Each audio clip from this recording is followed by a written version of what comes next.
On the 9th of September, Iceland, the perennial overachievers of the late 2010s, were defeated 3-1 by Luxembourg, a team we all grew up watching get hammered by almost everyone.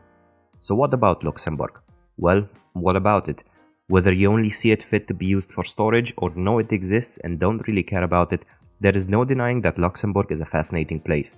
One of Europe's smallest countries, just a tad smaller than the US state of Rhode Island, Luxembourg's population is roughly 13 times smaller than that of London.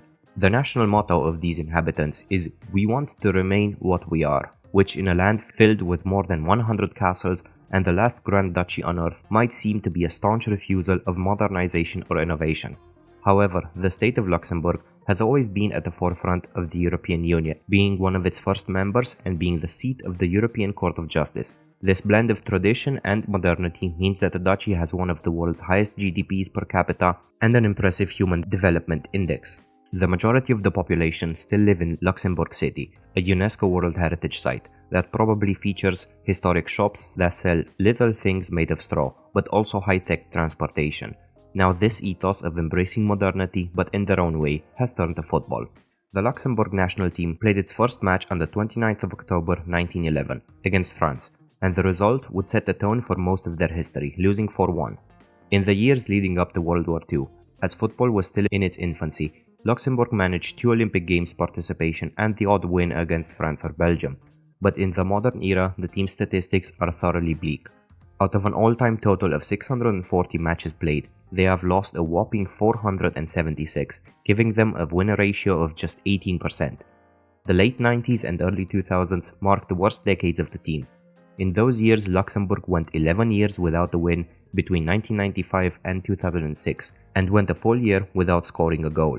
Having taken part in all World Cup qualifiers without ever qualifying, the only nation to have this dubious honor, Luxembourg had amassed only 8 points across all of campaigns until 2008. The job of the national manager therefore might be viewed as a thankless task by many, but not by Paul Philippe, who managed the team for 16 years between 1985 and 2001. Prior to that, he was a professional footballer for the likes of Union Saint-Gilloise and Standard Liège.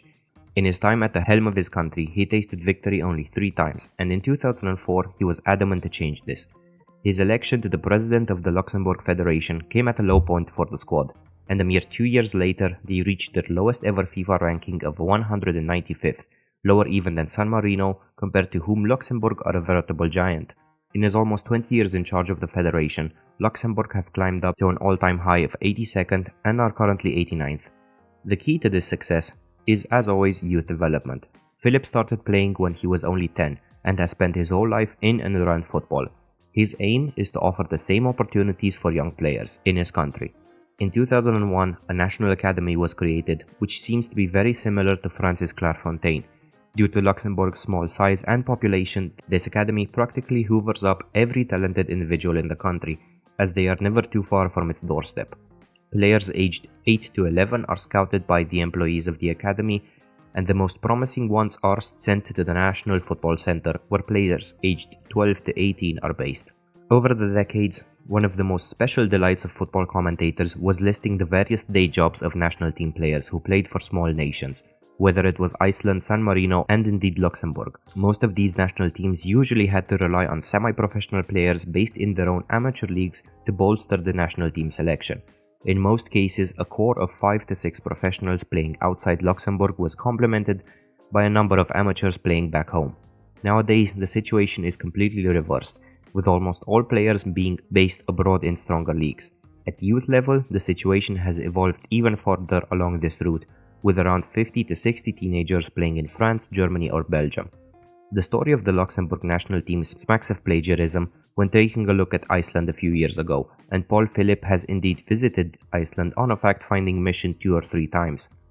Due to their comparable situation, the Luxembourg Federation no doubt learned a lot from their northern counterparts and implemented these lessons to great effect. Their standout player at the moment is Leandro Barreiro, who is currently playing for Mainz and has a market value of 14 million euros according to Transfermarkt. Alongside him, 5 other players are valued at more than $1 million, and English audiences might be familiar with Daniel Sinani, who spent 3 years contracted to Norwich and is currently playing for St. Pauli.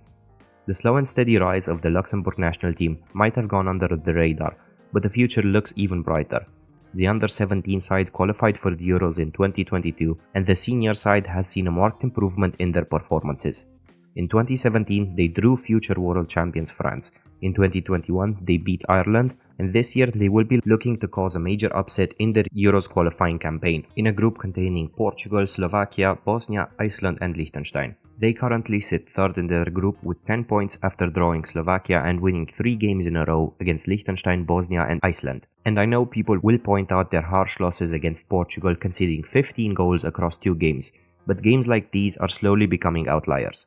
Instead of the usual drubbings by more than 4 goals, Luxembourg are turning these games into 3-1 losses against the superpowers and more often than not draws against middling teams like their 3-3 draw against Turkey last year. In the UEFA Nations League, they spent the past 2 seasons narrowly missing promotion to the B League by just 2 points on 2 occasions. This dramatic upturn in the team's performances means that their supporters are all of a sudden glad to attend the game, and their team might stand a chance of not being totally demolished.